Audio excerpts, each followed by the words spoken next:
Welcome, Fairfax County Police Chief Kevin Davis sitting with me here in studio. Chief, thank you for coming to the program today. Josh, is it too late to say Happy New Year? No, we'll allow the statute of limitations. Right, exactly. No okay. More.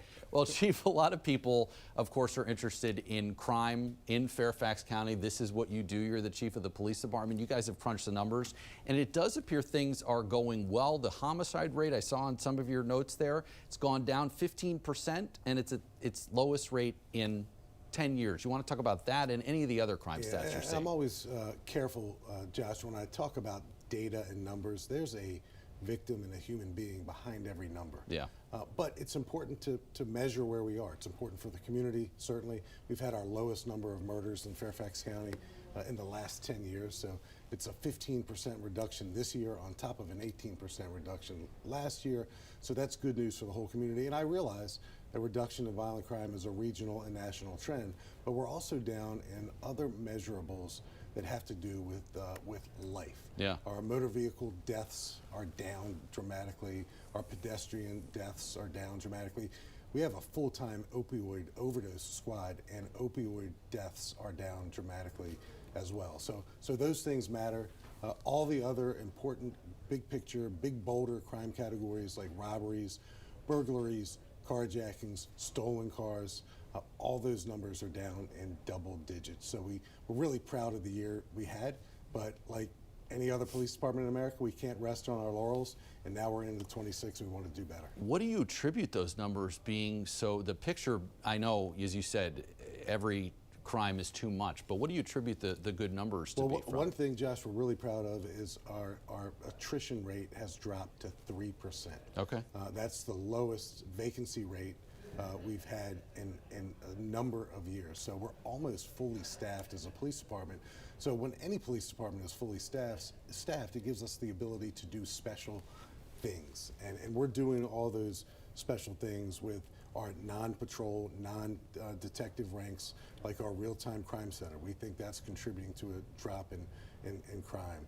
I know we're probably going to talk about our victim services division today. The work that they do is important as well. You mentioned that. I don't want to glaze over the real-time crime center. I know people might not know what that is, might just be tuning in for the first time. Explain what that does and what that allows you to do to fight crime. Well, there's so much technology associated with law enforcement these days. Our real-time crime center, first and foremost, is a place where all of our technology that's deployed in the field lives. Not just our flock safety license plate readers, but any other technology that exists that combines and integrates databases to allow us to solve crime faster. And the newest addition to our real-time crime center is a pilot program we're running right now called Drone as First Responder. Okay. We're doing that in 2 of our 8 district stations right now. The average response time for a drone to a scene of an outdoor incident is under 90 seconds. So think about an outdoor crime, outdoor chaos or disorder, or even something like a crash or an injured person, because we support the fire department as well. That drone goes up in the air, arrives at that outdoor scene in less than a minute and a half on most occasions, and is able to feed in real time a video back not only to our real-time crime center, but to our responding police officers. And that gives us an opportunity to arrive in a position to ensure success more often. I'll give you one example. Yeah. There was a multiple calls for service at Fair Oaks Mall a couple weeks ago for a man who was reportedly, this was described by more than one 911 caller, as armed with a bow and arrow, and he was pointing the bow and arrow at passing motorists. Not good. No. So that's a priority response call for service, and multiple police cars are on their way, lights and sirens. The drone gets there first. The drone sees that there is a man there. He is doing something, but he's not armed with a bow and arrow. He's in mental health crisis, and he's armed with a stick, and he's simply pointing that stick. So that allows our police officers to dial down their response, their emotions, their adrenaline. It's settled, and we have a better interaction with the person, and the likelihood for a use of force goes down as well. You know, Chief, last month, in the last 8 weeks or so, we highlighted the number of simple assaults. If we're drilling down into the crime data a little bit, the simple assaults and the domestic-related assault and battery, that had decreased as well. Can you speak to that a little bit?